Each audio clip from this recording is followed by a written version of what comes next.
दुनिया भर में महंगाई है, मंदी की आशंका बढ़ गई है, यानी मुश्किल वक्त में गोल्ड की निवेश मांग बढ़ाने के लिए वजह की कमी नहीं। ऊपर से दुनिया भर के केंद्रीय बैंक अपने रिजर्व में गोल्ड भर रहे हैं, लेकिन इन तमाम वजहों के बावजूद गोल्ड का भाव घटता ही जा रहा है। बीते 2 हफ्ते में भाव 1800 रुपए से ज्यादा घट गया है। कम भाव और निवेश का माहौल होने के बावजूद गोल्ड के एक्सचेंज ट्रेडेड फंड्स भी अपने रिजर्व से सोना बेचने में लगे हुए हैं।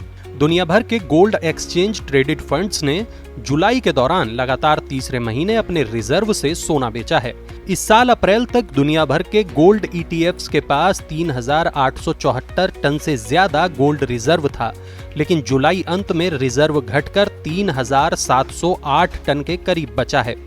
इसमें से करीब 81 टन की बिक्री अकेले जुलाई में ही हुई है।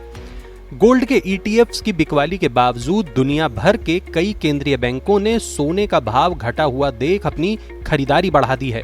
भारतीय रिजर्व बैंक भी जुलाई के दौरान गोल्ड का बड़ा खरीदार बनकर उभरा है।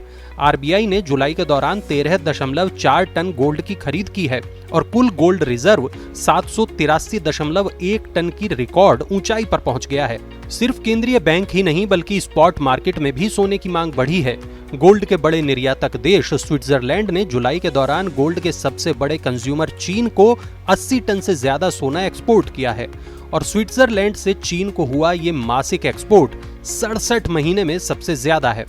लेकिन चीन और दुनिया भर के केंद्रीय बैंकों की इस खरीद के बावजूद गोल्ड का भाव बढ़ने की बजाय घट ही रहा है।